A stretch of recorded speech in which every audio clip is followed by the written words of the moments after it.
Good afternoon, everyone. We will call this meeting to order, and we will begin with our land acknowledgement. Thank you, Madam Chair. We would like to begin by acknowledging that we are meeting on the traditional lands and treaty territory of the Saugeen Ojibwe Nation, which includes the Chippewas of Nawash Unceded First Nation and the Chippewas of Saugeen First Nation. We also recognize the Métis, whose ancestors shared this land and these waters. We extend our gratitude to all Anishinaabe and Métis people and their descendants, past, present, and future, who continue to care for and inhabit these lands and tend these waters. Thank you, Councillor Uhrig. Would everyone please join me in a moment of silent reflection?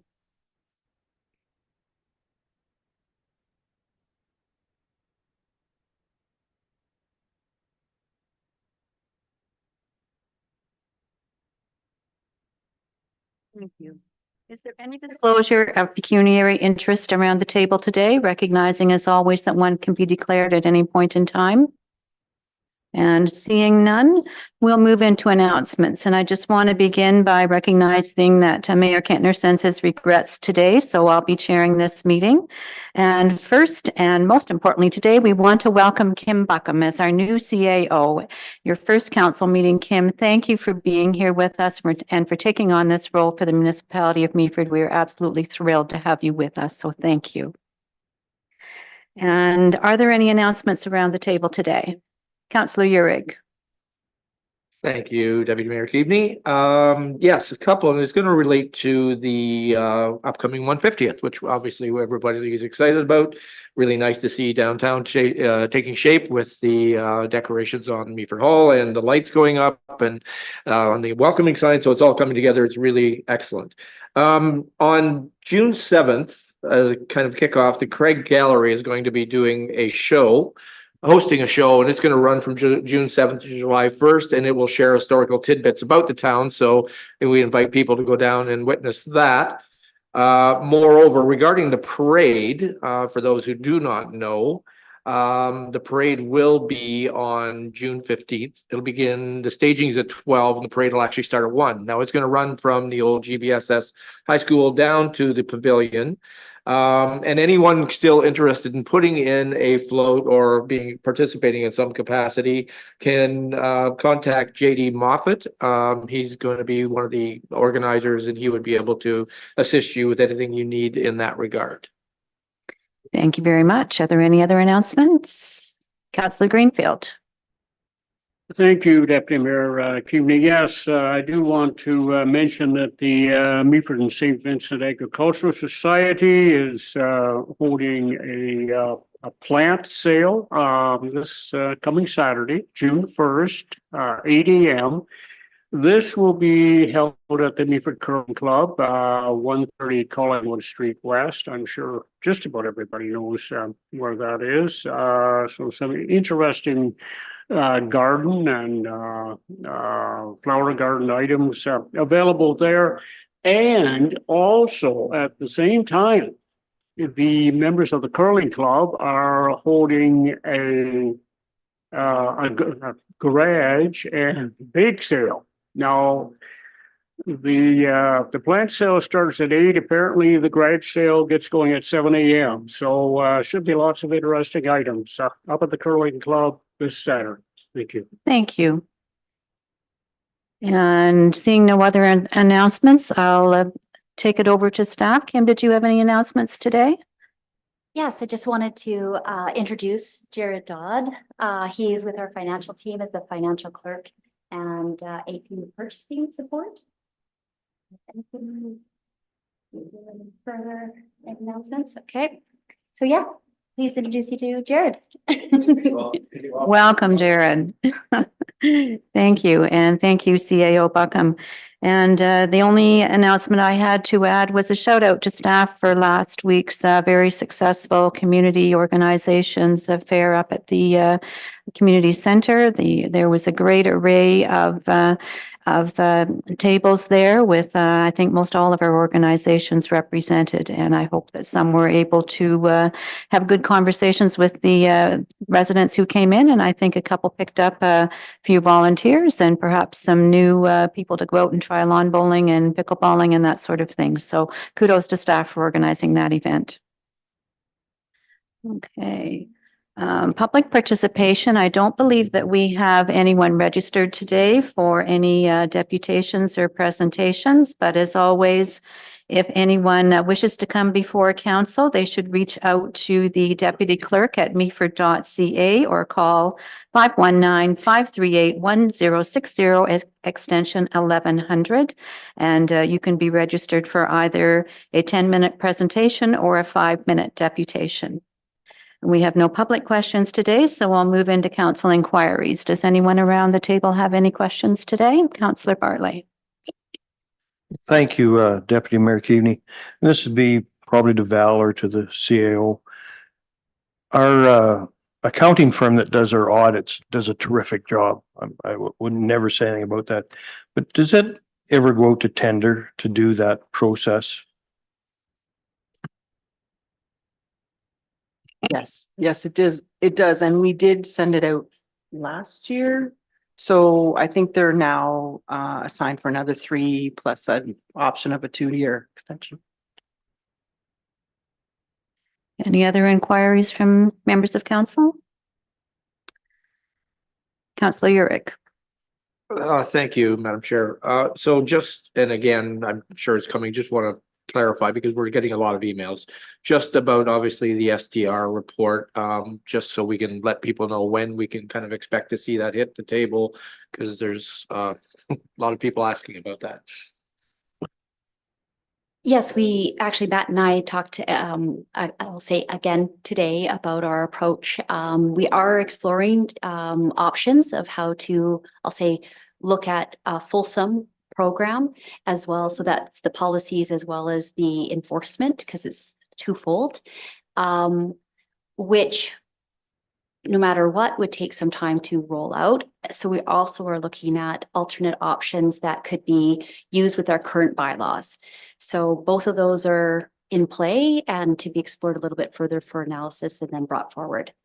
The exact date of bringing it forward is still probably yet to be completely determined. So if I could just ask for a little bit of time to get my ducks in a row with one, like I say, some of the options that have already been explored with our partnering and neighboring communities, along with what the team has already done in-house for an analysis of how we would put it together.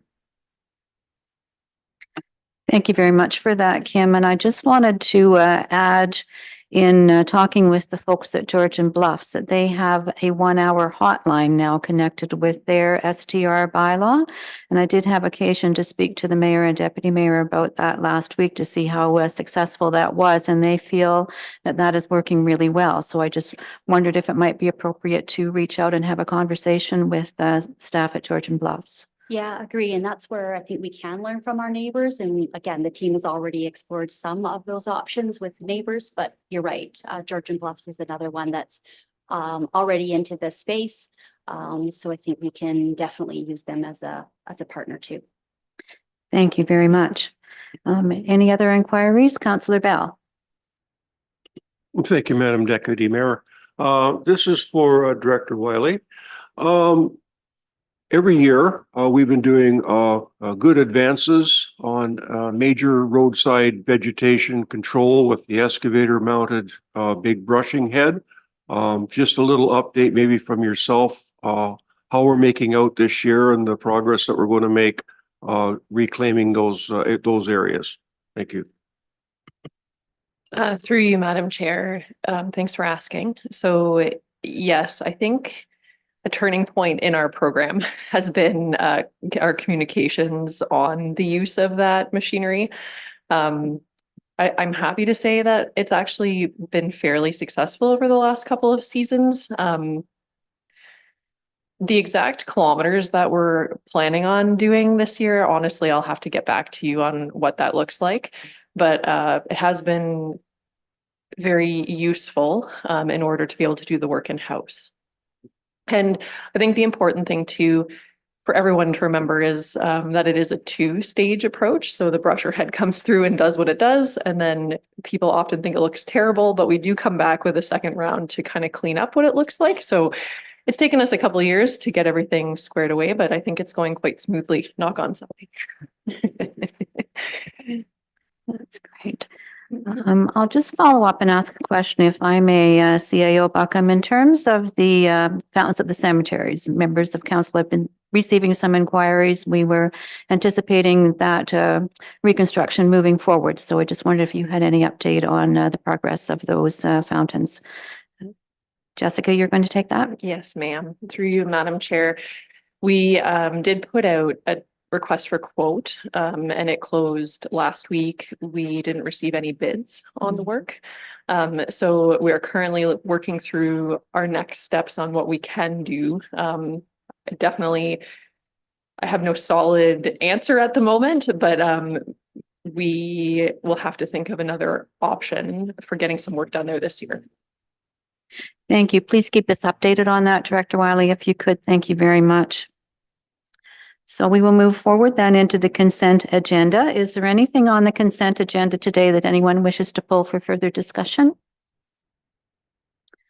And if not, could I have a mover to accept the consent agenda as presented? Councillor Forder and seconded by Councillor Bartley. And all in favor? Thank you. Okay, and we will move then into items for consideration, 8.2A, the vesting order, South Georgian Beach Marine Allowance. The recommendation is that Council of the Municipality of Meaford directs staff to apply for a vesting order to have title to the South Georgian Beach Marine Allowance vested in the name of the Corporation of the Municipality of Meaford, and 2, to authorize the mayor and clerk to execute all documents necessary to apply for the vesting order. May I have a mover, please, to put that on the table? Councillor Greenfield and seconded by Councillor Uhrig. Any questions or comments in relation to this report? Everyone's comfortable with the report as presented? All in favor? Thank you. B,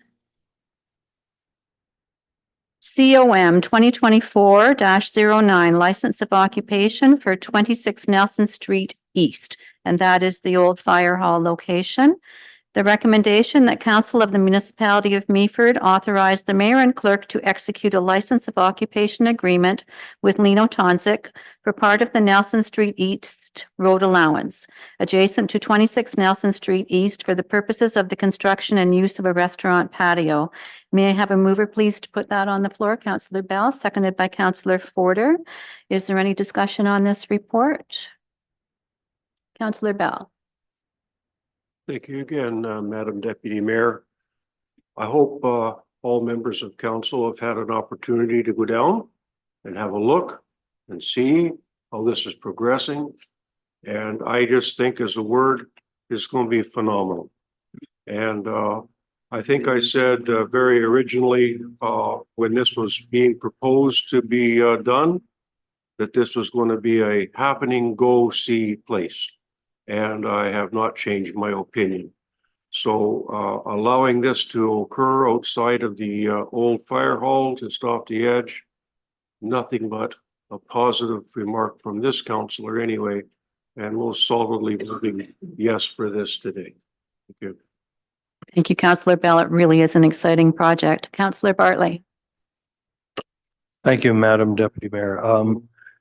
I agree with Tony. This is going to be a gorgeous spot. I'm a little confused. We're going to charge him rent for his patio, but he has the parking lot across the road. He owns it and we use it. How much rent do we pay for that? Absolutely nothing.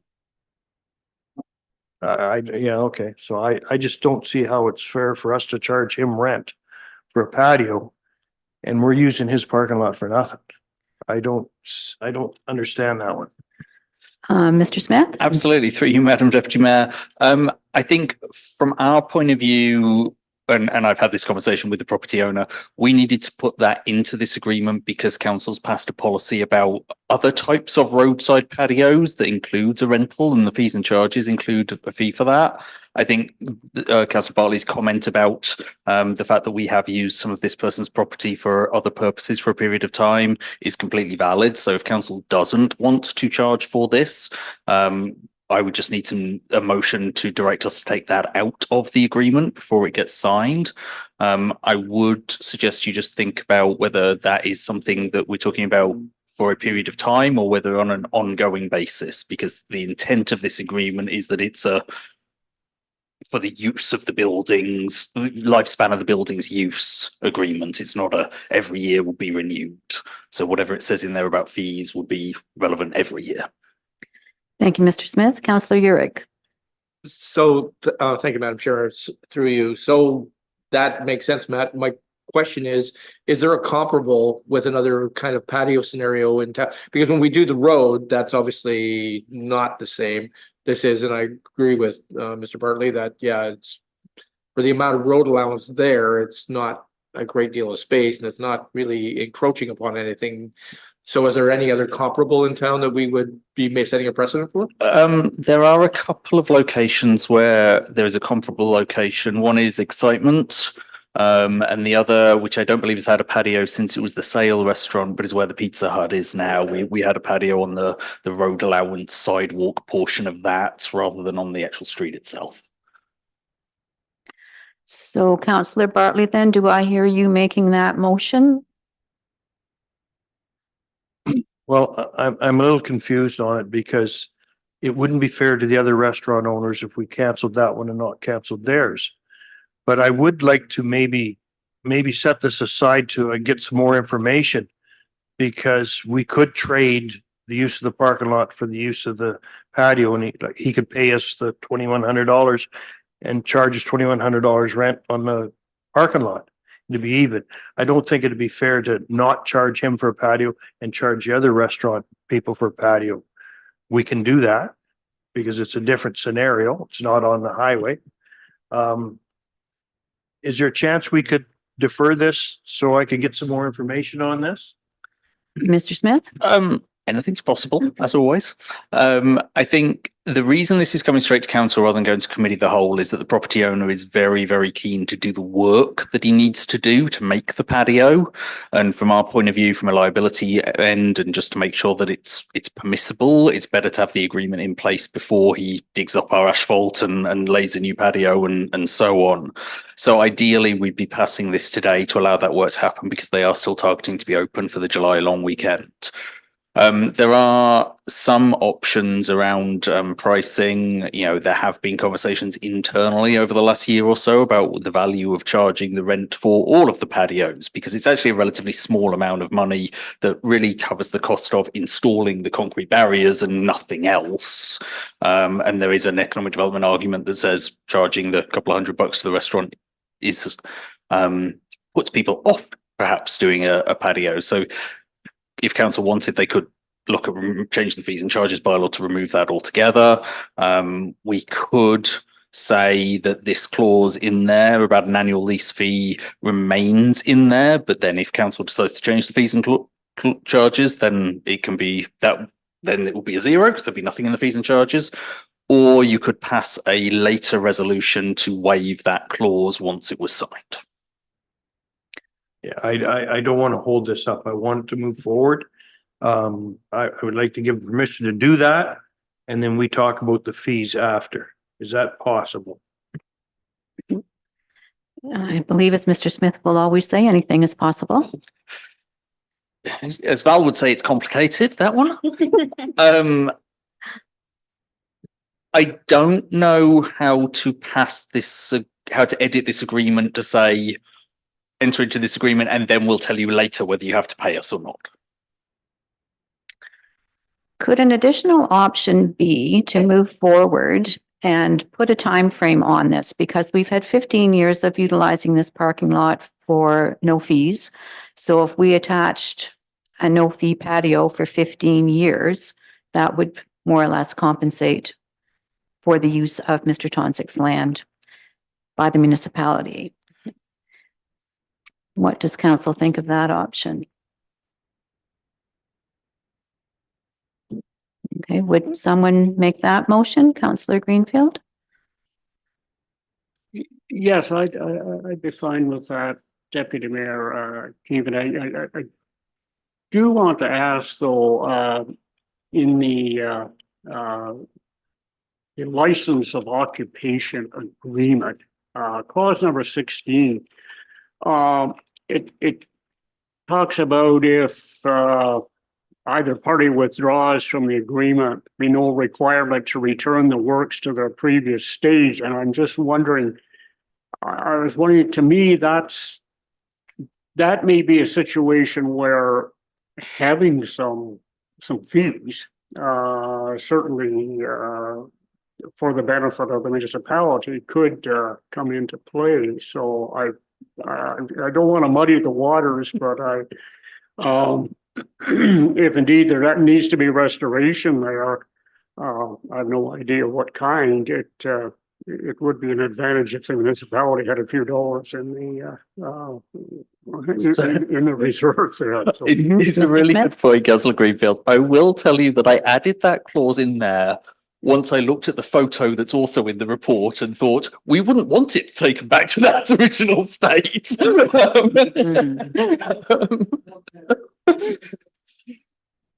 Good point. So there is a motion, an amendment on the screen.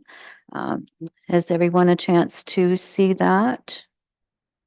Councillor Bartley? Yes, and I will bring that motion forward. Councillor Greenfield has a valid He point, does. but the taxes that we're going to take in on this restaurant is going to more than pay for any restoration on a little patio. So I will bring that motion forward. Thank you. Is there a seconder? Councillor Eurink? Any further discussion? All in favor? Thank you. The next report is DEV 2024-15 and bylaw 2024-30 to remove a holding symbol at 226 Boucher Street East. The recommendation be it resolved that bylaw 2024-28 being a bylaw to amend zoning bylaw 60-2009 of the municipality of Meaford regarding lands known as 226 Boucher Street East be taken as read a first, second, and third time and finally passed. May I have a mover to put that on the table, please? Councillor Bartley and seconded by Councillor Forder. Is there any discussion on this report? Councillor Forder. Thank you, Madam Chair. For you, I would just like to know, what is the course of action if the hotelier pulls out of the agreement for some unforeseen reason after development has begun? The bell. I think we have to assume that the agreement that will be signed between the developer and the hotelier is fairly secure. Certainly the developer feels so and would have, you know, if it was to fall apart, they would have some requirements there, I imagine, between the two parties.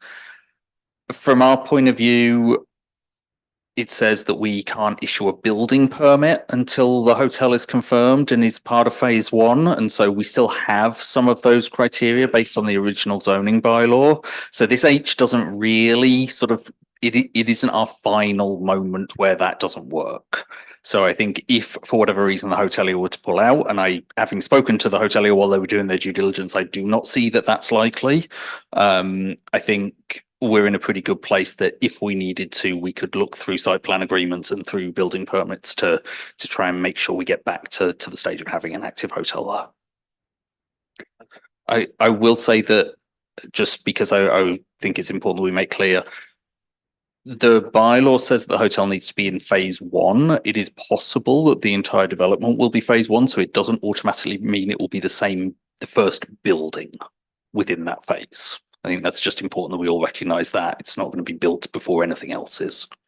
And to that point, Mr. Smith, because I believe it has been council's understanding the hotel was part of phase one, and I think we, at least I, assumed that that meant perhaps Skydev would construct some condos and then the hotel would come next before they completed the rest of the construction. So do we have any leverage at all to assure that the hotel is built sometime before the project is fully completed?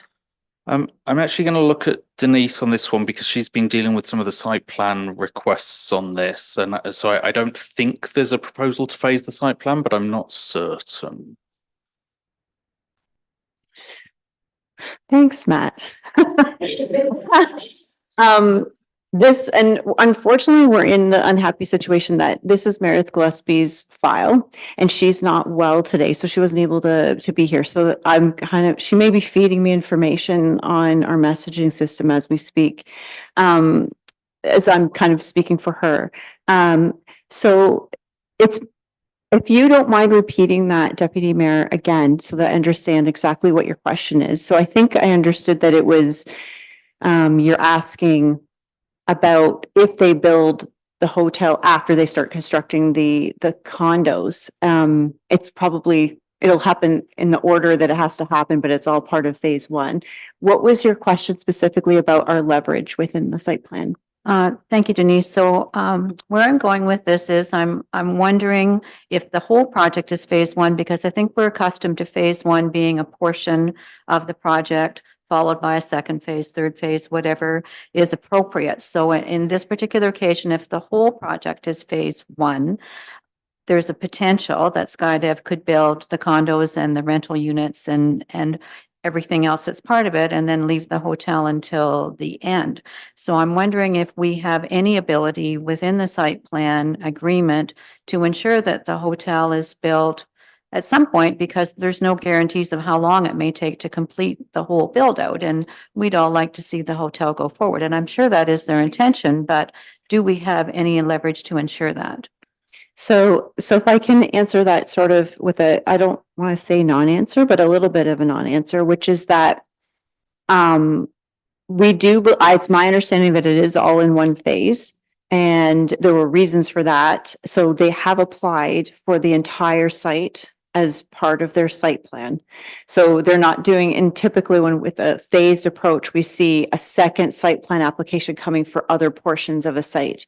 And that's not the case here. So we are reviewing the whole thing.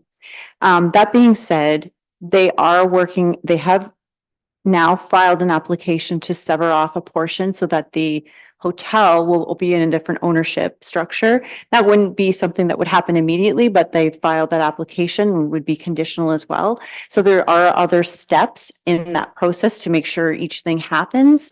And in terms of the exact legal recourse, I think these are things that I haven't seen the site plan agreement myself, so I can't tell you what it reads, but it's something that if we're concerned about it, we can maybe strengthen that section of the site plan agreement. It is still it's being drafted. So it's something that we can add to strengthen that further to make sure that we fully understand. And I have heard from SkyDevs very specifically to me directly that they're really excited about the hotelier that they've got and that they feel really good about it, which is why they're moving forward with the severance application so they can sell them that actual property. They'd still all be under the same site plan agreement at this stage because the site plan agreement applies to the whole thing. So that made me feel some confidence as well, that they felt that it was time that they could move forward with that. I don't have any more of the specifics on what their agreement with that hotelier is so that they make sure that they have their own leverage. I'm sure they're thinking that too, that they want to make sure that they have their own leverage with the hotelier to make sure that it gets built so that they're not, because they're just as invested as we are now this stage to make sure that their project goes ahead. So I'm happy to bring back more information about that as just like a follow-up memo or something to council, but we can make sure that our agreement's as strong as we can make it to make sure that that portion of the site gets done. Thank you, Denise. Does that council's pleasure then, as Denise suggests, to tighten up that language and to get as much security as we can that the hotel goes forward? I'm seeing nodding heads, so yes, please go forward with that direction, Denise. Did you have a question, Councillor Urick? I do. Thank you, Madam Chair. As long as Denise is happy answering questions she can't answer. The site plan shows, and obviously we're dealing with the zoning for the actual area. another part that is kind of attached to this is the boardwalk that's going to be down along there as well. There's been conversations about making sure that we're working in tandem with that to make sure that happens. And I'm just wondering how this fits into that. Well, again, whether it comes under the verbiage leverage, but just are we comfortable that that is going to be, is there a time frame of how that's happening in concert with what they're doing? We just want to make sure that obviously does happen, because that's going to be a very important component to all this, is the beautification of our waterfront and the accessibility factors. So is there anything in that conversation that probably is not really related to this direct topic, but it's part and parcel? So through you, Deputy Mayor, the boardwalk is actually a separate piece, because it is public land there, and it's something that I've had conversations about with internal folks a few times about what is our intention there, because the boardwalk, I'm not really sure where the idea of the boardwalk ever originated. I don't know if Matt and I are sure at all. We are 100% committed to accessible paths of travel. But whether it's a boardwalk that gets installed, I mean, I'm not the best one to answer that. But I will say that I believe the parts off the site, not considering, I mean, they've got their, we'll call it the pedestrian pathway through their property, which is different. They're going to be triggering that as part of their development, and they'll maintain that for the public to use to get through their property. But along the waterfront side, between their property and the actual water, is public land that we're on the hook for. So I don't think we have a full plan yet. So I'm happy to defer to Matt, but I just wanted to make sure that it was clear that it is separate. Yeah. I have a little bit more of an answer, but not a lot more of an answer. We have had some conversations with the developer about that idea of some sort of pathway. I'll perhaps put it that way rather than saying boardwalk, because boardwalk comes with a number of AODA requirements, but also more of a maintenance requirement than just a pathway or a trail that we clear. About whether they would do that as part of their work, or whether it's something that we would do afterwards with or without a contribution from the developer. I think the reality is that it is likely to be towards the end of the construction, because there is limited point in putting in a trail somewhere which is going to be a building site and will be fenced off and so on and so forth. So I think we're a little ways away from that, but it certainly is it's something that they want. Again, they want this location to be as a beautiful spot for people to come and stay in and live in and so on. And so there is a vested interest there as well as from us. And certainly we are thinking about what those are, and some of the site plans that we've seen have proposals on where it might link up with bits of their own infrastructure and so on. So definitely something that's still in the works, but no, certainly not something that's tied to this or going to move ahead in the next year, for instance. And a follow-up, Councillor Urick. Thank you. Yeah, and thank you. And I kind of anticipated that would be the answer, and that's great. I'm just wanting to make sure that that component of this is in everybody's mindset, because obviously they're going to want it, but we're going to want it because it does add to the beautification of our area. And obviously I think with what they're going to be doing, they're going to want to tie it into whatever we're doing. So there is a marriage there to move forward somehow. So I'm not sure where it comes on our calendar or what we have to start thinking about that, but I just want to make sure it's aware that we're obviously putting that front of mind. Thank you. Thank you. I will defer to Councillor Greenfield's memory, but I believe the idea of that walkway, boardwalk, whatever we choose to call it, came forward during the discussions for the waterfront master plan back in 2012 and 2013 is where I first heard of this idea, which was a good thought to connect the harbor eventually with Memorial Park with that walkway along the waterfront, so that hopefully someday we'll see that happen. Just one last question for you, Denise. So with this entire project then being phase one, that means it has full allocation for the whole of the build out. Would that be correct? That's my understanding, but maybe Matt can. Not necessarily. Okay. Both are correct in a weird kind of way. Generally, if we were doing a site plan agreement, there's one phase that would do allocation for the entire phase. However, we do believe that we can, especially with a willing partner, and I certainly get the feeling that this is a willing partner.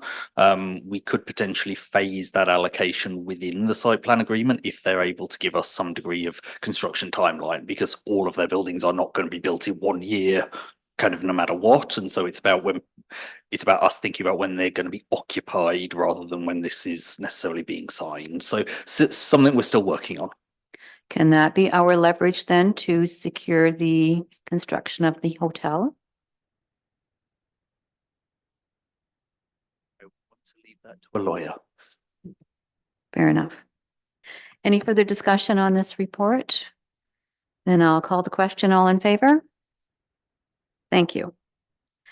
Next, bylaw 2024-31 to authorize the transfer of part of the original road allowance between the geographical township of Holland and the geographic township of Sydenham, abutting concessions 7 and 8. The recommendation, be it resolved that bylaw 2024-28, being a bylaw to authorize the transfer of part of the original road allowance between the geographic township of Holland and the geographic township of Sydenham, abutting concessions 7 and 8, Meaford, in exchange for the transfer of land over which a forced road has been constructed, forming part of the municipal road system, be taken as a first read, a second and third time, and finally passed. May I have a mover to put this on the table, please? Councillor Greenfield, and seconded by Councillor Bartley. Is there any discussion on this report? Councillor Bartley? Thank you, Madam Deputy Mayor. So I know this road really well. I spent a lot of time on that hill, actually.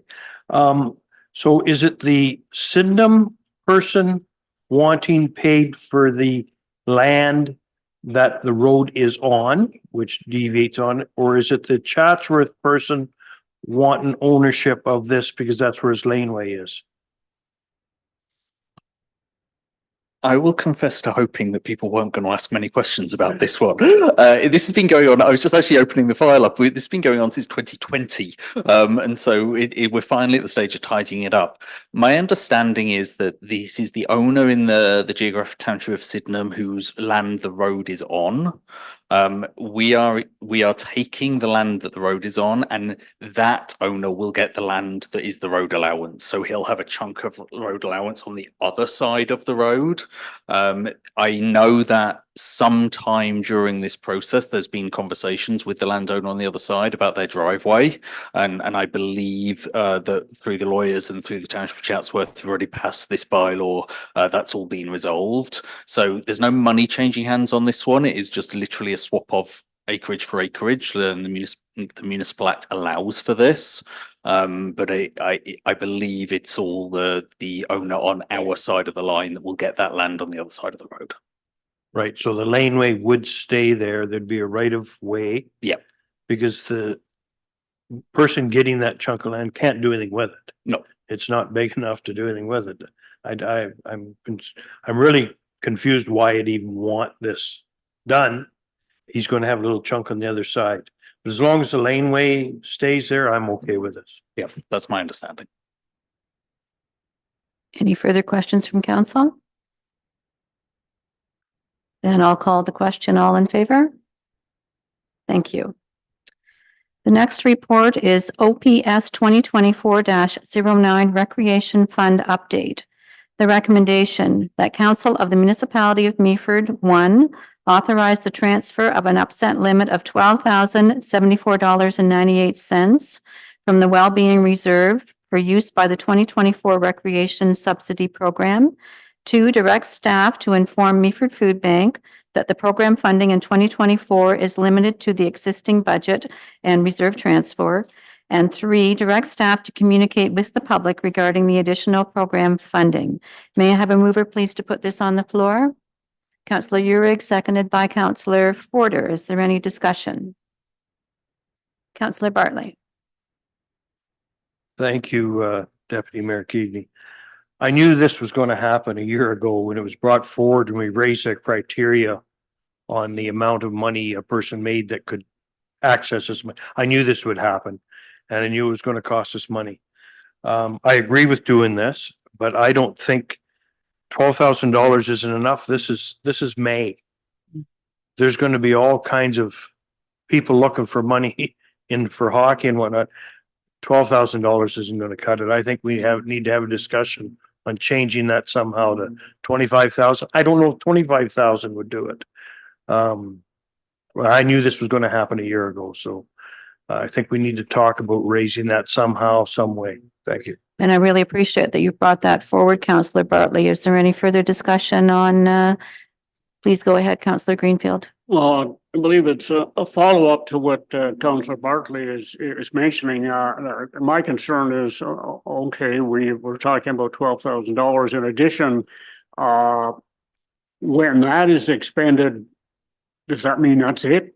Is that cutoff time? Is that end of discussion for 2024, or are we going to be back here again in maybe another month or so and looking for more funding? And thank you for bringing that forward, Councillor Greenfield. My thinking is that if we can agree on an amount today, that hopefully we'll see the program through the end of 2024, and then we can have a discussion at budget time in relation to next year's needs. Further thoughts from council? CAO Buckham, I wonder if I might ask you how you feel about this particular program and the thought of increasing the amount today. I think just similar to what was been already said is that we're halfway through the year and we're looking at about 12. So again, recognizing that the winter and it comes with different clubs in that space. So I definitely could see if we were to, and as you've intended to get to the end of the year, 25,000 definitely seems to be a reasonable amount. And certainly it doesn't get spent if there isn't applications and interest. So it's, I think, a wise choice. Thank you.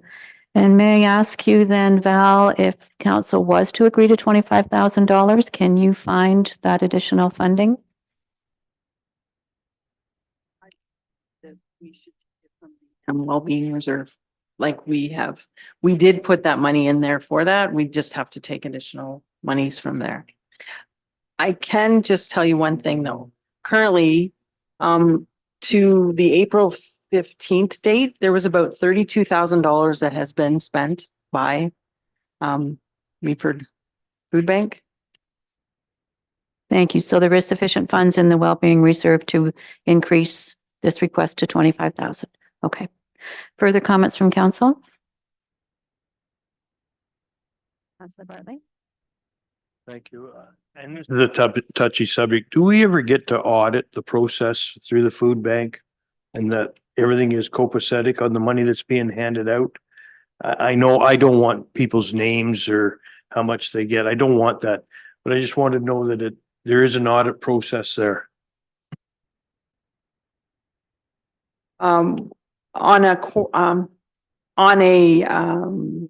Every 6 months, they're to provide us with a summary of what they've spent out, what was applied for, how much they funded, and they don't fund the whole amount.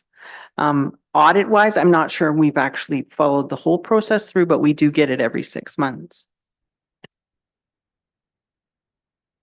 Inspector Wiley, sorry. I'll just add one thing. I did ask for this report early because in talking to them, they told me they were going to run out of money. Through you, Madam Chair, yes, Val asked, and here we are. Val gets what she needs, right? I'm also new to the program and it has been a really good learning experience. I don't think we've audited and it looks like there's opportunity for us moving forward with them to maybe garner some more information, make sure that we're clear on what exactly the rules are, and not that anything is happening that it shouldn't be, but it's helpful in the process. And that was my intention for the 2024 budget, was to kind of get through the year and see what we need to ask for, make sure the rules are clear heading into the following year so that we don't have to do this ever so often.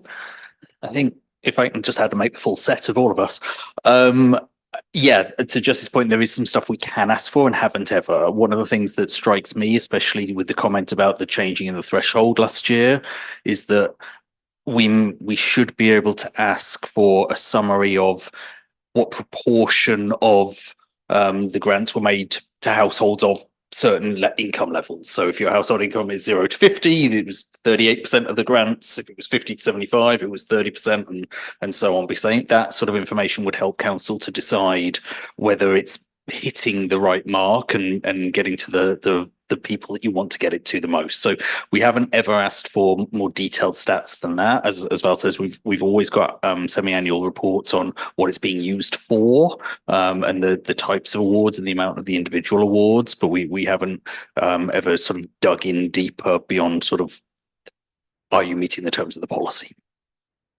Councillor Bartley? Thank you, Deputy Mayor Keaveney.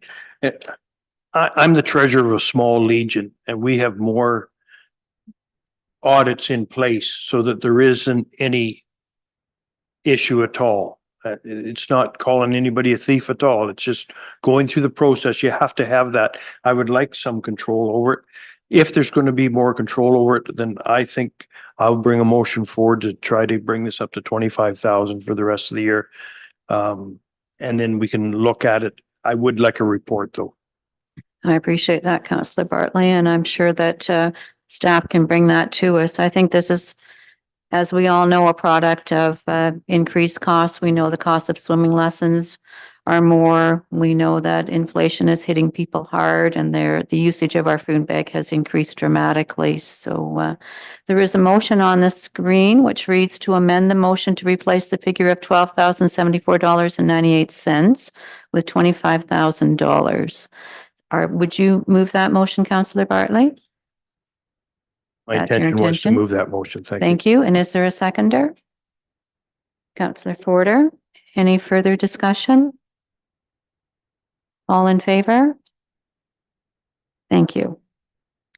We So, will- Madam Deputy Mayor, just before we go back and pass the full motion now that's been amended, to answer Councillor Greenfield's question earlier, Clause 2 here says direct staff to inform Meaford Food Bank that the programme of funding in 2024 is limited to the existing budget and reserve transfer. So that would mean that once the food bank hits $50,000 in allocations funded from this year's money, they would have to then turn people away. So just so that we know that that's what we're saying, and we wouldn't be coming back in September or October putting more money on. If that's not what you want to say, then we should change that as well. But that's kind of where we've put it so far. Okay. So with that being said, we'll go back to moving the full motion. Are the original mover and seconder comfortable with the motion as amended then? And may I ask for an all in favor to accept? Thank you very much. We'll now move into committee of the whole at 1:47 p.m. May I have a mover to do that? Councillor Bell, and a seconder, Councillor Forder. Thank you. First report is Community Services, COM 2024-10, Grey Bruce OPP Detachment Joint Board Status Update. The recommendation that Committee of the Whole receive report COM 2024-10, Grey Bruce OPP Detachment Joint Board Status Update for information purposes. May I have a mover to put this on the floor, please? Councillor Greenfield, seconded by Councillor Bell. Councillor Bell, I'm guessing you might like to speak to this one. Thanks, Madam Deputy Mayor. First of all, reading through this report for information, I think that this was well put together. I think that as my fellow councillors have read through this, I think you've got more than a really good appreciation for where this board is at and what we have done. Because you're moving through today's agenda very well, Madam Deputy Mayor, would you mind if I gave a couple of little comments from myself, what we've gone through? Absolutely, Councillor Bell, please do. We have two things that any board member has to do. One is a police check by the OPP for any criminal background, any offenses. And the other one is that we had to complete a course on the roles and responsibilities. So the OPP have been, they were fantastic on going through the application for your background check. I think mine was done within 2 hours. After it was submitted, they have somebody right ready to take care of that. As far as the training on the very first one, I spent 3.5 hours on it. Think of that what you will, but it was really there was a lot in that for the understanding of all the members that are going to be on this.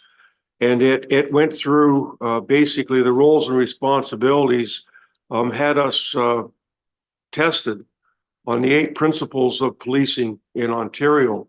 We got information on what it's like to be a frontline officer, what it's like to be an officer who needs to deal with other provinces of this country. Also, the police officers, their compassion, their understanding, their fair treatment, their understanding on how to deal with special cultures and in particular First Nations. We were given a whole lot of information and we were tested on a whole gamut of things. And I personally took 18 pages of notes because at the end of many sections you were tested and you had to get 75% or you failed that section.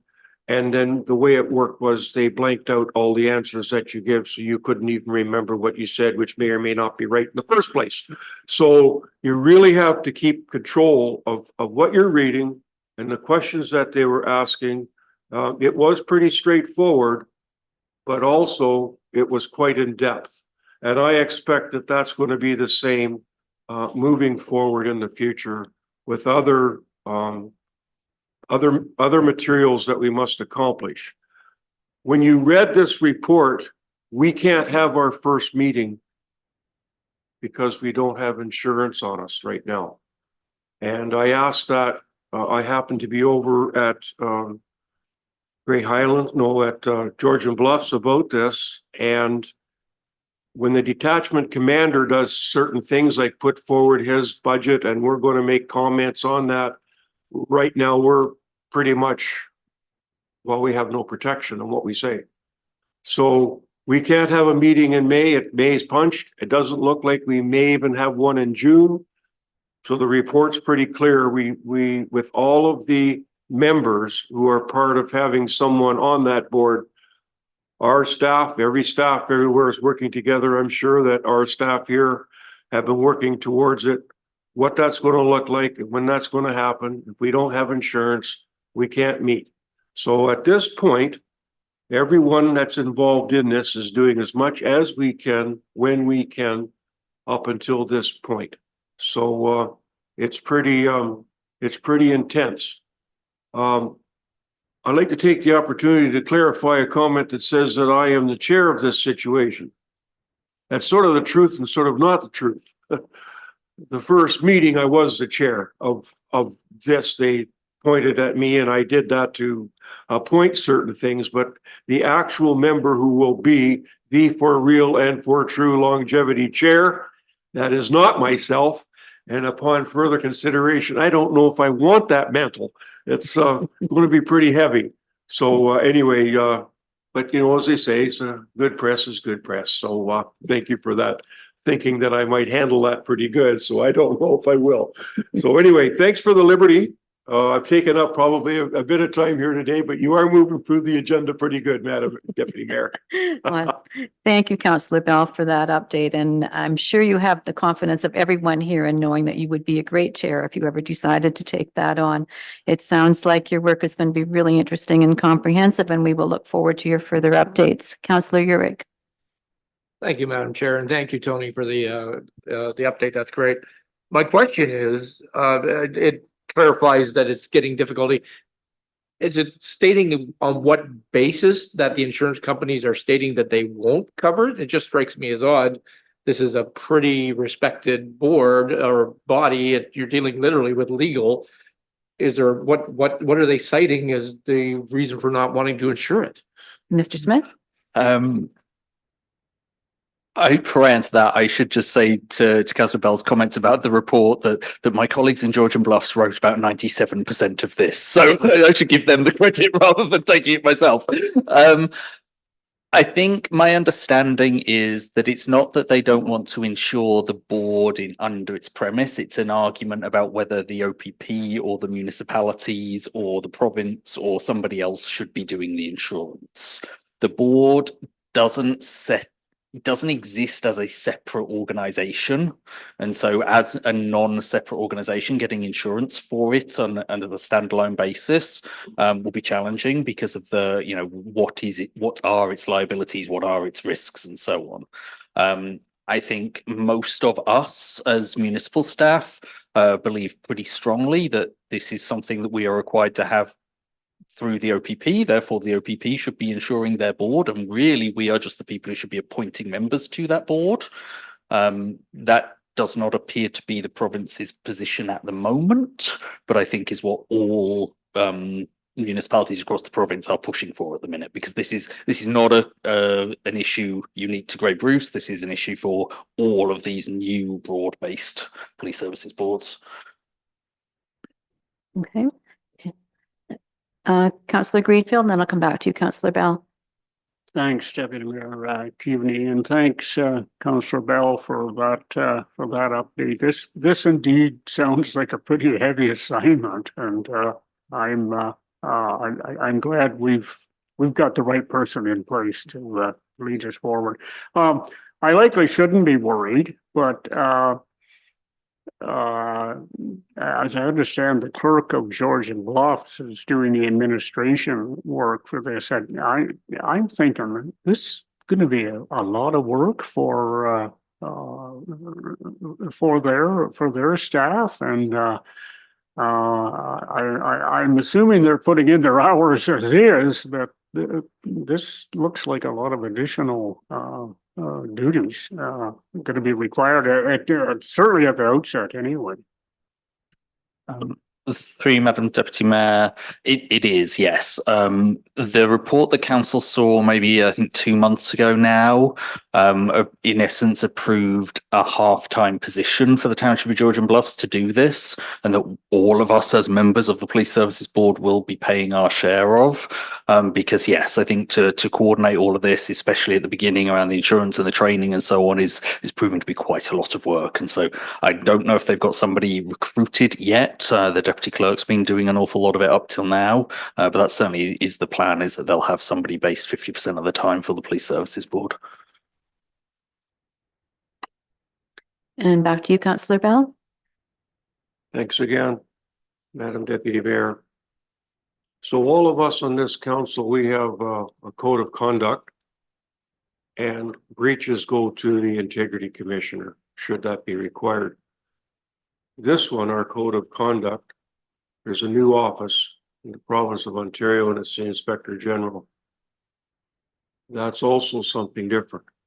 So if there's a breach of the code and a member feels that, they approach the Inspector General. And if it's a breach by the chair, it's automatically that it goes to the Inspector General. The Inspector General, like our Integrity Commissioner, has the right to refuse to investigate it. He can determine, or she can determine, it's frivolous, it's vexatious, or it's not made in the best interest of the public. So that's another dynamic on this. So we're councillors, and we represent our municipalities, and we have that code of conduct. And then there's this one, and the Inspector General looks at the commanding officers of detachments, of the police officers, and the board. So minding your P's and Q's is big time. So that's just another dynamic. Thank you. No, thank you, Councillor Bell. It's really interesting to learn more about how this board is going to operate, and we have great respect and appreciation for you taking on this workload. Any further comments at this point? I will call the question. All in favor? Thank you. Development Services. I'm sorry? Sorry, Madam Deputy Mayor, before you read out the motion that's there, I'm hoping that Derek can bring up something I've just put up on the screen, because I've realised as we're going through the agenda that I didn't edit the next recommendation very well. And so what I'd like to do is have somebody move and second this recommendation instead of the one that's published on the agenda, if council will be so willing. It's exactly the same, except it rephrased it so that it makes a consistent sentence in English, as opposed to whatever it was before.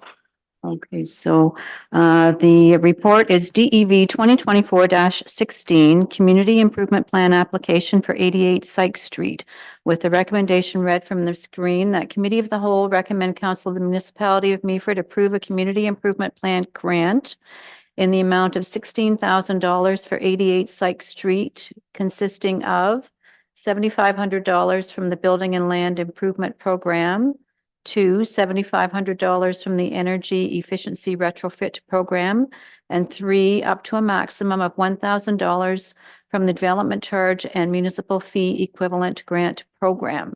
May I have a mover, please, for that?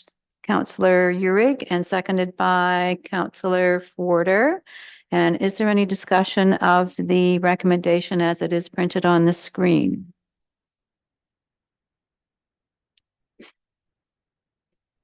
I just wanted to mention, in light of Councillor Bartley's comments, which were greatly appreciated a couple of meetings ago, that this is the type of application that really does fit the criteria, I think, of what council wants our CIP plan to look like. So I'm very pleased with this request.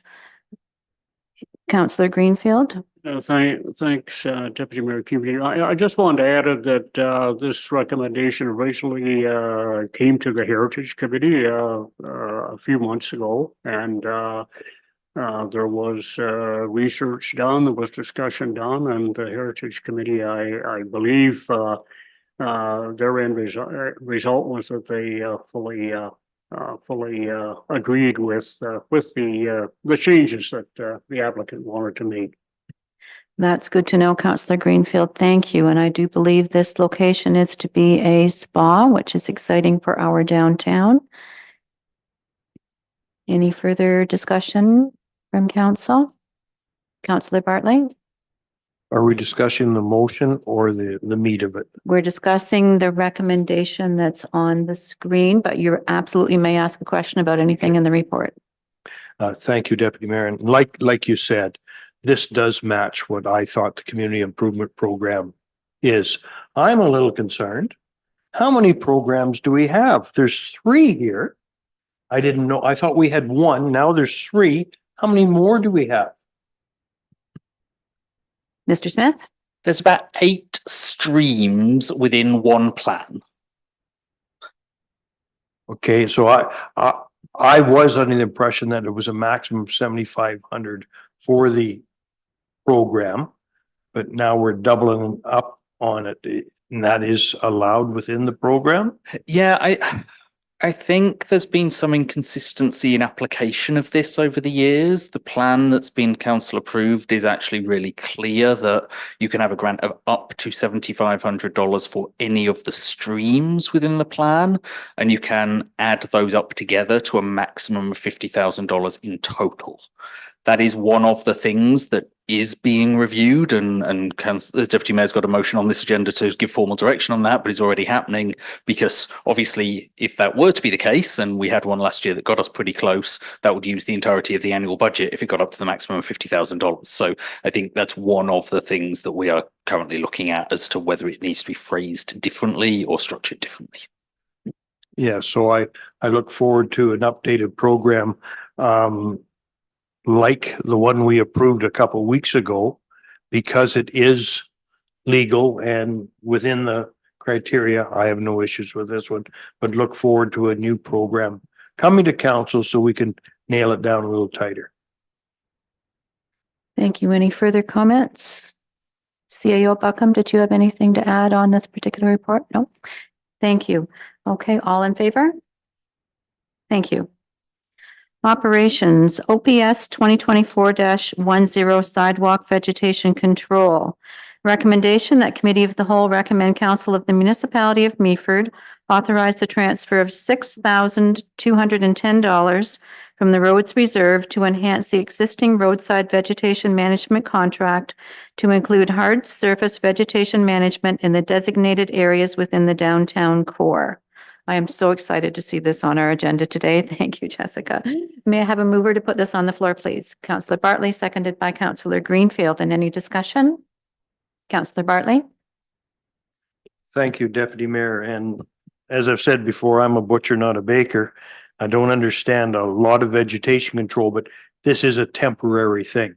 We're going to look after this vegetation. It will come back this year. Same as on 8th concession where I live. We've sprayed for the wild chervil every year. Next spring, it comes back with a vengeance, exactly the way it was. There is a way of getting rid of it. It's very expensive. So just to let you know, this is a very temporary thing. This vegetation will come back this year. Any comments, Director Wiley? Through you, Madam Chair. Yeah, you're right. And that this cost includes multiple applications to try to do our best to make sure that it's maybe not back as much. And I think that's the right answer because we can all recall last year seeing weeds, not like a fish story on Trowbridge Street of 3 feet in height. So at least we can keep the weeds more or less under control. And I'm wondering for our listening audience, Director Wiley, if you could speak to the product that will be used.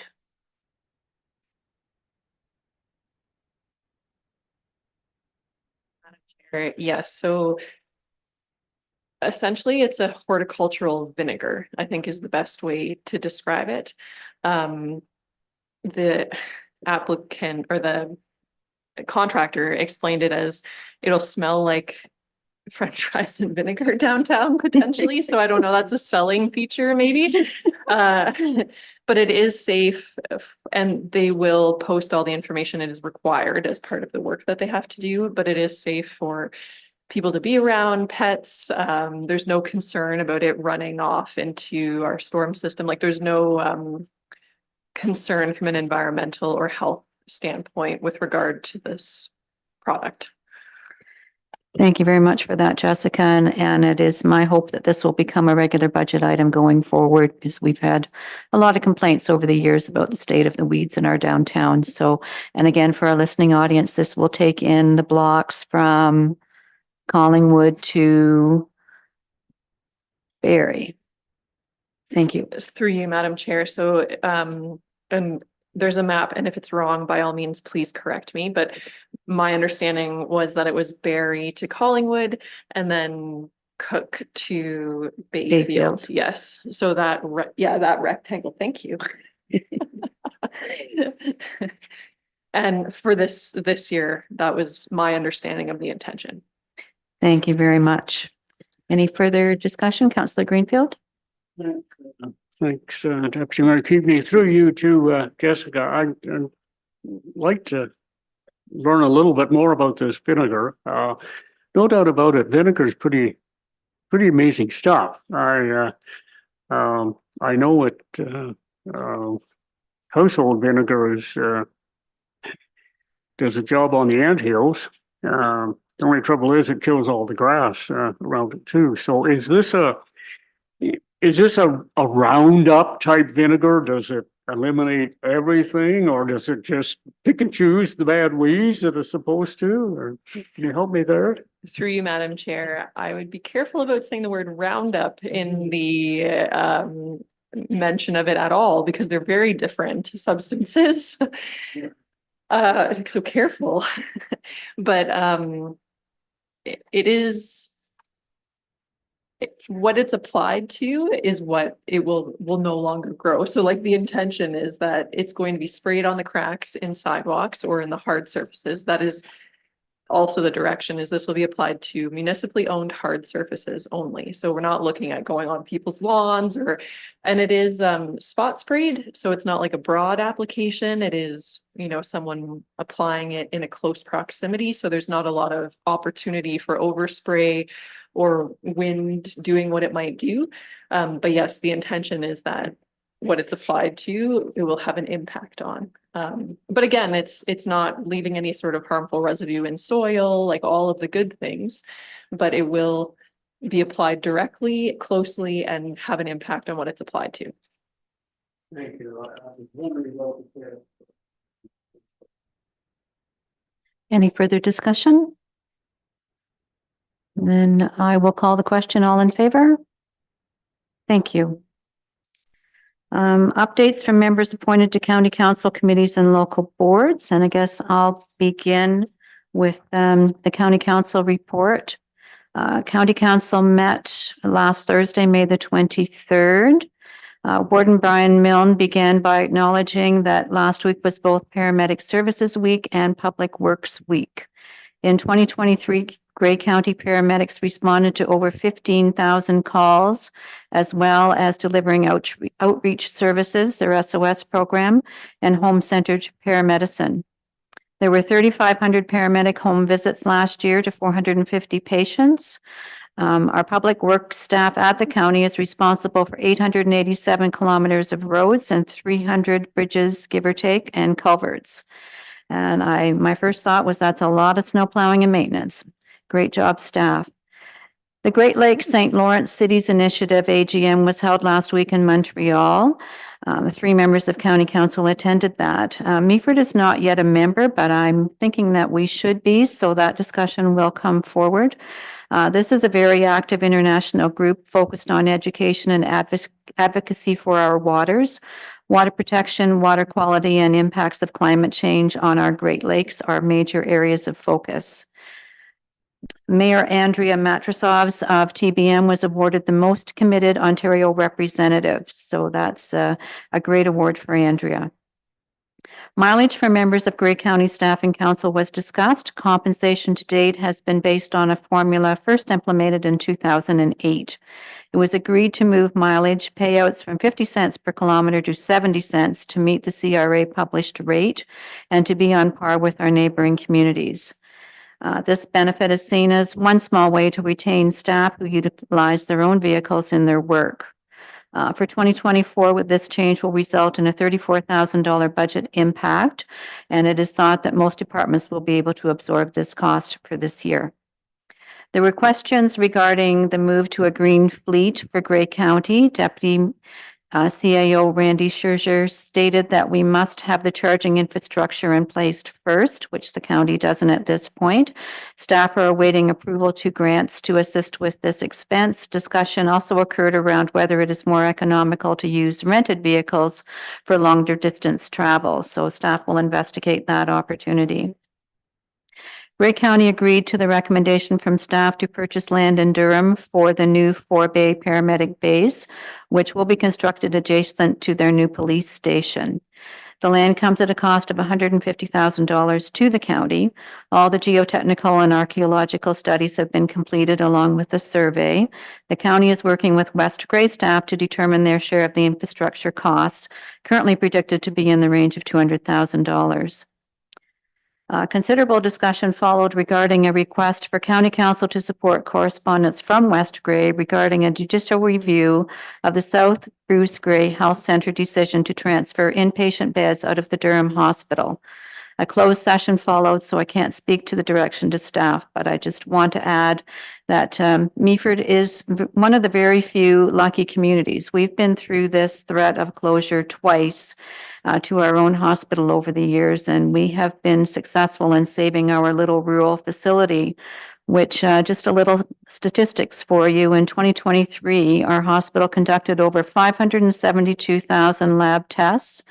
It received over 12,000 emergency visits and completed over 19,000 day surgeries. 9,600 radiology procedures were completed, along with over 2,000 ultrasounds. And we also have our new cataract clinic to boast about. I feel personally really badly for the residents of West Grey. They're facing significant growth. They have the new Rockwood Terrace coming in at $96 million. As a construction cost, and they have the new paramedic station that we just spoke to, but possibly they may not have a hospital to support their community. And I know more discussion will come up about this in one of the items that will be pulled from our correspondence. Are there any other boards or committees that people would like to speak to? Councillor Urick. Thank you, Madam Chair. Yes, there was a Grace Elbow Conservation Authority Board meeting on May 22nd. We had a presentation from Baker Tilly regarding the 2023 GSCA financial statements. Good news is GSCA finances are in good standing and everything's proceeding fine. There was a presentation regarding the status of the dams in the GSCA watershed. It's interesting that many of the log installations were the earliest they have been in many years because of so little winter snow and subsequent little runoff. Also interesting was that many of the dam logs had to be removed in April because there was so much rain.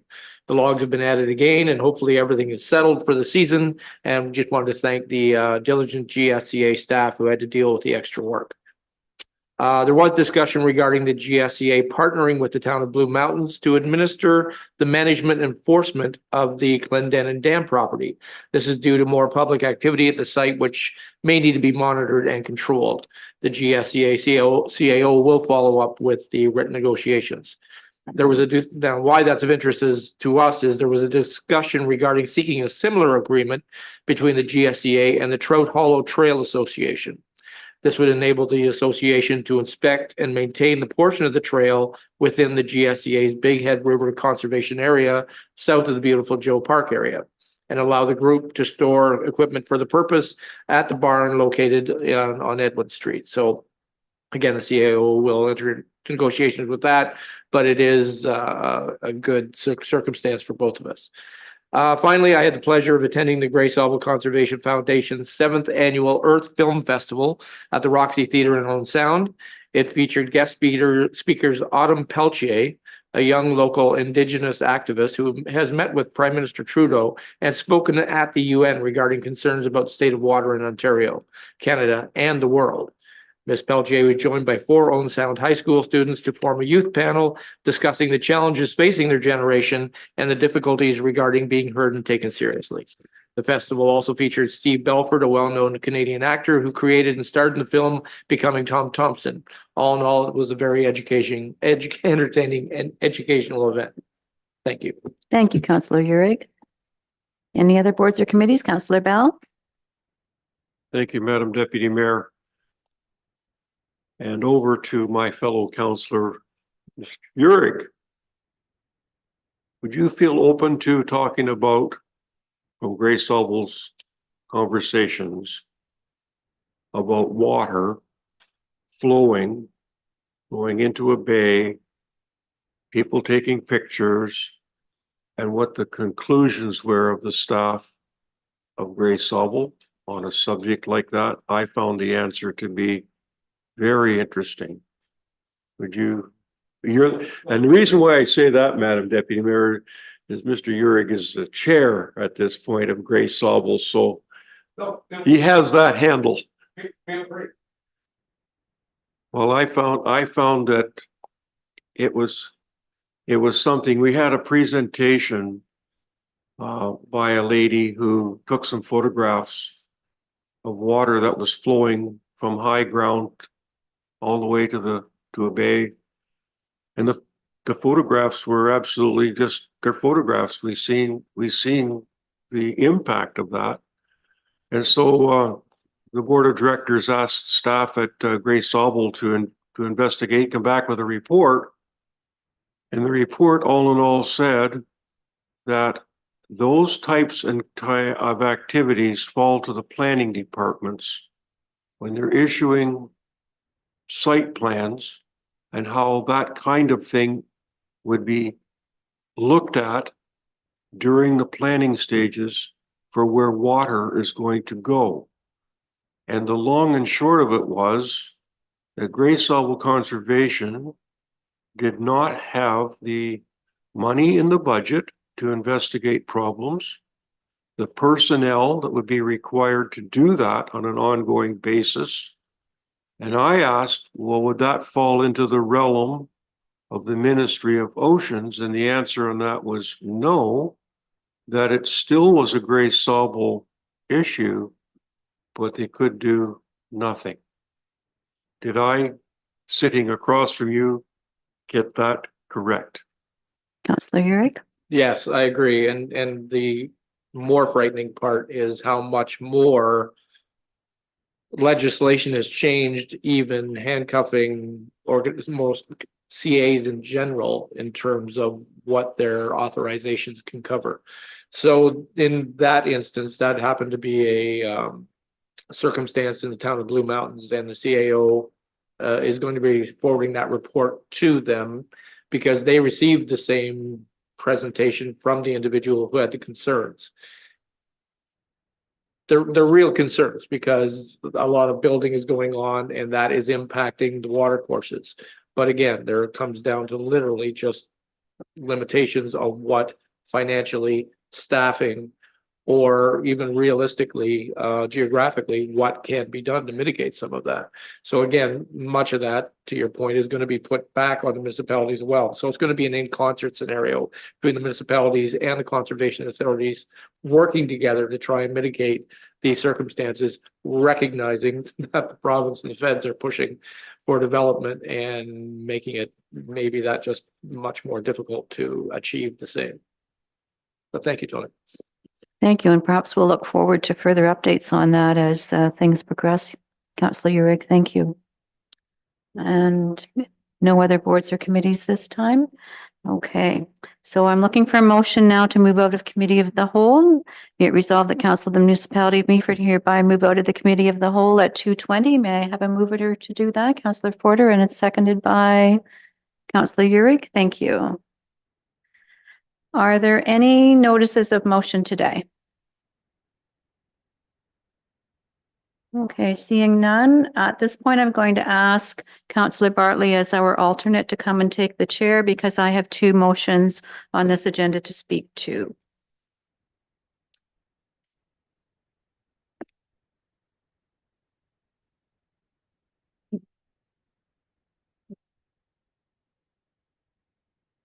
Thank you, Deputy Mayor. This feels pretty good. I understand you have a motion for decision to bring forward. So do you want to bring that motion forward? I do. Can I have a seconder? Tony? Thank you. Go ahead. Thank you. Thank you very much, Councillor Bartley. So the first motion is to do with pest extermination. I think everyone's read it, but it's pretty short, so I'll breeze through it. The recommendation is, whereas the municipality of Meaford is seeing increasing development throughout the urban area of the community, whereas on occasions this development includes the demolition of its existing vacant buildings, which may cause issues with pests, and whereas Council of the Municipality of Meaford wishes to reduce the impact of demolition and development on neighboring property owners, therefore, be it resolved, the Council of the Municipality of Meaford hereby directs staff to bring forward a report on the potential implementation of a bylaw requiring extermination of pests to take place before a building is demolished, and that the report include information relating to the existing requirements of the Ontario Building Code and the municipality's property standards bylaw in this regard.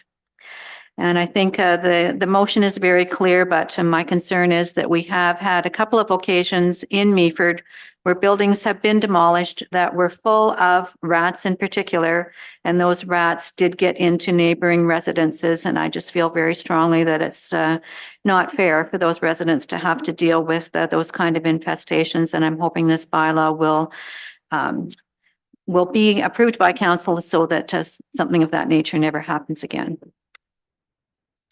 Thank you, Deputy Mayor. I agree with you. Is there any other input from the rest of council? For you. So with this report, if possible, I would also like to see if we could explore the options of some humane alternatives that don't require just extermination only. Not to say that I'm not in favor of that, but I would like to explore all options and to determine what type of more humane alternatives may be worth consideration. And that's the only thing I just like. Oh, and also, no, I answered my own question. Never mind. Thank you. If I may, Councillor Bartley, I do appreciate that suggestion. And I mean, all manner of pests could be, residing in these types of vacant buildings that have been empty for some years. So I think that's entirely appropriate for, a raccoon or something of that nature, if it could be caught and moved to a new location. Would you like to see the addition of another clause in this motion to allow for that amendment? I would, yes, please. Okay, and I'll ask Mr. Smith if he could put some language to that for us. I might just say potential implementation of a bylaw requiring removal of pests rather than extermination of pests, and then we can interpret that however best. Good. So the motion then will be to make an amendment to replace the word extermination with the word removal. So do you bring that motion forward for the amendment? Yes, please. I'd like to do that. Can I have a seconder for that? Mr. Councilor Yurick? Any discussion or vote for all in favor? Now back to the original motion. Any other input on this? Time for a vote. Can we have a vote on this motion? All four? Thank you. Thank That's passed. And now, Deputy Mayor, you have another one you want to bring forward? Do you want to bring a motion to bring that forward? I do. Your second. And she's brought it forward. Can we have a seconder? Again, Brandon, thank you. And if I may, Councillor Bartley, the second motion is the Community Improvement Plan Review. Recommendation, whereas Council of the Municipality of Meaford is receiving an increased number of applications for Community Improvement Plan funding. Whereas Council wishes to ensure that Community Improvement Plan funding has an impact on the wider community and not just individual property owners. And whereas Council of the Municipality of Meaford supports the ongoing development of the Community Improvement Plan to meet its goals. Therefore, be it resolved that Council of the Municipality of Meaford hereby directs staff to conduct a review of the existing Community Improvement Plan and present proposed updates for Council's consideration before the end of 2024, and that the review include an assessment of the value to the wider community of all existing categories within the Community Improvement Plan, including the tax increment equivalency program, and that the review consider whether the existing annual funding of $50,000 is sufficient for the purposes of this program. And if I may, the last clause is there because as council will be aware, in the past, I'm going to say 3 years, although I may be corrected, the County of Grey has contributed $20,000 to the program, which gave us $70,000 to award. And again, because we've had a number of applications, I want that to be considered as to whether 50,000 is the right number. And I do want to thank Councillor Bartley because it really was a discussion again that you brought forward when we were reviewing a rural application that I was reminded that we really did need to have a review of our community improvement plan. Thank you. Thank you, Deputy Mayor, and I fully agree with you. Is there any input for the rest of council? Seeing none, we will vote on this then. All in favor? That is passed. Thank you very much. At this point, I can give the chair back to you.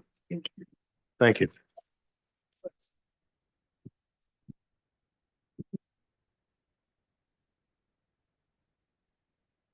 Thank you very much, Councillor Bartley. Adoption of the minutes. Council meetings on April the 29th and May the 13th.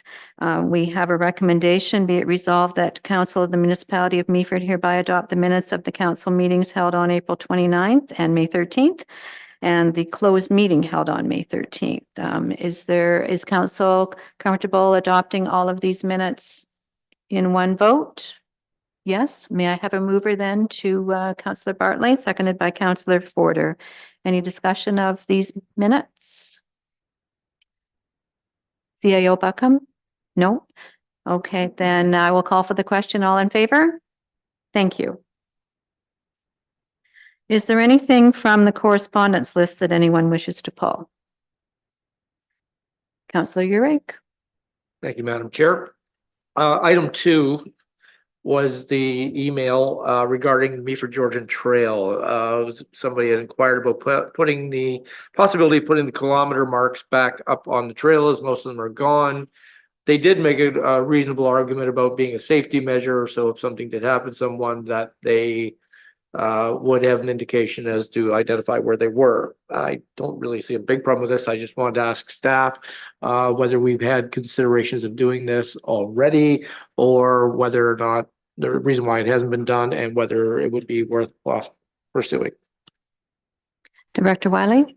Through you, Madam Chair, yes to all of those things. So I actually think, I'm assuming it's the same person. We've been in contact. And it's a lesson learned for me, like just the ins and outs of our agreement on the trail. So it's been a good learning experience, and I've shared the information with the individual as well. From our starting point to the ending point in Collingwood, the agreement is every 3 kilometers. So there's a trail marker every 3 kilometers. We're missing a couple so that we're in the process of ordering them and we'll get them installed, along with some 911 signs on the locations where the roads intersect the trail, just so that there's that information as well. It is kind of a form of consistency. The question was then raised, can we do it every kilometer? The agreement is for both and the whole length of the trail. So I think the idea is to be consistent both on our side and Blue Mountains and Collingwood. And as of now, we're all meeting we will be all meeting our 3 kilometer requirements. So I think we're going to be okay there. And hopefully the 911 signs at the intersections will also provide some comfort for folks who are using the trail system as well. That's great, Jessica. Thank you. Anything else from correspondence? Councillor Bartley? Thank you, Deputy Mayor. I actually have 2. I'll start with number 1. A constituent brought forward a drainage petition. I've been down to the site and I have a hard time believing what's being done is legal. And Jessica, can you help me with that? They've redirected water from going north to south. It's flooding out people's places. I can't see it being legal. Can you help me with this? Through you, Madam Chair, can you clarify which you're talking about? I'm sorry. Paradise Bay, yes. They went in there, clear cutting, taking all the tree roots out, and then redirecting water that normally flows north, redirected it south. It's causing a lot of issues for other people. It sounds like the same thing that's happening in Collingwood. And Grace Sobel kind of washes her hands of it. And I'm quite concerned about it. Through you, Madam Chair, thanks so much for the question. I have shared the information with our bylaw team because there is a grading and drainage bylaw, and I don't even want to pretend to know the amount that is what we start getting concerned with. I think I'm not even going to say because I don't want to pretend, but there is an amount in which moving soil or altering soil equals our bylaw team getting involved. They were notified of the tree removal, and they have reached out to, as you know, tree removal requires a bylaw through the county. So my understanding is all of that has been achieved and should be posted. So that's something that I don't know. But that our bylaw team has also not found any violation from their standpoint. If things are different than they were a few weeks back, then that might be worth another look. But at the time, there was no violation under the grading and drainage bylaw. And we don't administer the tree bylaw, but we did ask. So, and our understanding was that they had received all the paperwork and the appropriate permits for the work. Thank you. It's hard to believe they allowed that to happen, but I'll live with that. So is it up to the municipality or Grace Sobel when you redirect water? Through you, Madam Chair, it might be worth a conversation between ourselves and the Conservation Authority. If it is a regulated water course, then that would definitely involve the Conservation Authority's regulations officer. If it is a ditch on private property, there is not a lot that we have control over. And my understanding is that might be the situation. But I can definitely ask the question. But as soon as it is a water course, it definitely triggers their involvement because you cannot do that within a regulated water system. Right. Most of this water comes from the municipal ditches. flows onto a property. And for years flowed, one went north, one went south. Now they're both flowing to the middle, going down and causing some issues. And I thought it was a municipal issue when you change the direction of water flow that did originally come out of our ditches. Through you, Madam Chair. So there's a lot there. Through the Drainage Act, if you alter anything in a water course or system, you're responsible. So if we went out and made the ditches bigger on Bayshore or whatever, anything that you're talking about could be our responsibility because we've altered the existing. That hasn't happened on municipal property. That's not saying it hasn't happened on private property. So I think a lot of that will get worked out through the petition, which is beneficial, but it takes time. And I understand that that's not necessarily what everyone wants to hear. I don't know if I have anything to add. All I'm asking is it's not dead in the water. You're still looking into it. No pun intended. It is not dead in the water. And there's a lot of moving parts, but it is definitely on quite a few people's radars for sure. Thank you very much. I'm good with that. My second one would be number 6. West Gray are into a dilemma with their hospital. And I would like this municipality to support that with a letter. Is Thank that you. possible? Thank you, Councillor Bartley, for bringing that forward, and I'll ask CAO Buckham if she could speak to the situation in Durham and how we might support our friends in West Gray. Thank you. Yes, I think that most certainly we want to support them. It's something that's near and dear to us, that our municipality having our own hospitals. So certainly we want to encourage and support rural hospitals and the importance of them to the area as well as the immediate residents. So absolutely taking that action. Thank you. Thank you very much for that, Kim. Anything else to pull from communications? Through you, Deputy Mayor, just on that one, I think to reinforce that message, I would suggest that if council wants to, they should pass the motion Pass that's the on the motion. screen. Thank you very much, Mr. Smith. So Councillor Bartley, you will move the motion that council of the municipality of Meaford support the municipality of West Gray's request to maintain acute in-care beds at the Durham Hospital. And I might suggest we add to that because their hours and their ER has also been cut back, that we include that support in the letter. They're only open now, I believe it's from 7 till 5. And they need to get back to 24-hour ER. I agree with that and I so move. Thank you. Is there a seconder for that motion? Councillor Porter, any further discussion? Councillor Greenfield. I'm certainly in favor of supporting West Gray's request, but I just want to ask, Mayor Eccles has announced that there are plans to basically go into court action concerning this. And I don't think that has happened yet, but if indeed it has, is this in any way getting our municipality and other municipalities involved in the litigation process? Okay, that's good. As long as it's a no, that's fine. We just don't need that. No, I think we just want the council and the residents of West Gray to know that Meaford recognizes their dilemma and that we support them in this battle to save their hospital. So, any other discussion on the motion? All the questions and all in favor?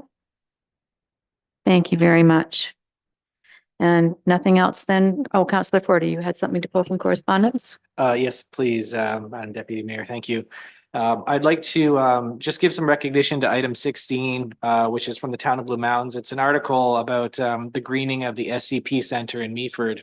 And I just thought it was important to make a comment about that, considering it's the only industrial zoned land in urban Meaford. And I also have a business in that building, and I've been there since 2017. And I just want to give the Scott family some kudos for their efforts to make this commercial building environmentally sustainable. And they have put a considerable amount of work into this building and also a considerable amount of money from their solar panel installation, which generates 246 kilowatts of energy. They also have an energy efficiency program. So they have replaced the new roof membrane, which was a huge undertaking, LED lighting, door seals, blowers, windows, doors, heating and cooling systems been totally redone with heat pumps and high efficiency boilers, low flow water. Man, what a difference a few years makes. So I just want to give some recognition to the Scott family and the contributions they are making to make their building more environmentally sustainable. It's something that all businesses should be paying attention to, because we can all make a difference in all these areas. And that's all I have to say, Deputy Mayor. Thank you. Well, thank you very much, Councillor Ford, for bringing that forward. It's really important to acknowledge the Scott family and to bring awareness to all that they have done. They do set a great example for everyone with that considerable investment. Councillor Greenfield. Thanks again. And thanks, Councillor Ford, for mentioning that. This is a good news story for our municipality. I think it's really great. What I do feel is that it's unfortunate that this had to be reported in the Town of Blue Mountains newspaper. Maybe we can do better in the future. Yep, good point. Councillor Urick. Thank you, Madam Chair. I just want to circle back to Councillor Bartley's comments about number one, and agreed. And we've had a lot of training about water courses and responsibility since Councillor Bell and I have been on that particular board. It's interesting that this particular, and Tony, maybe you can refresh my memory, but I don't remember this correspondence actually coming through GSCA, which I find interesting, that if the person was chasing us, that again, chasing all responsible parties. So I would hope that, yes, Jessica, that this does get kind of put back on the docket at GSCA, so that this can kind of be looked at through the lens of both parties to make sure that we're doing everything that's necessary to, mitigate whatever situation's going on here, or at least understand it and better dictate the terms by which this needs to be taken care of. Thank you for that, Councillor Urick. Okay, seeing nothing further, we will move to the confirming bylaw. Recommendation, be it resolved that bylaw 2024-32 being a bylaw to confirm the proceedings of the Council of the Municipality of Meaford at its regular and special meetings held in the month of May 2024 be taken as read a first, second, and third time and finally passed. May I have a mover, please? Councillor Bell and a seconder. Councillor Bartley, any discussion? All in favor? Thank you. And I will call this meeting adjourned at 2:42. Thank you very much, everyone, for an excellent meeting today. Thank you.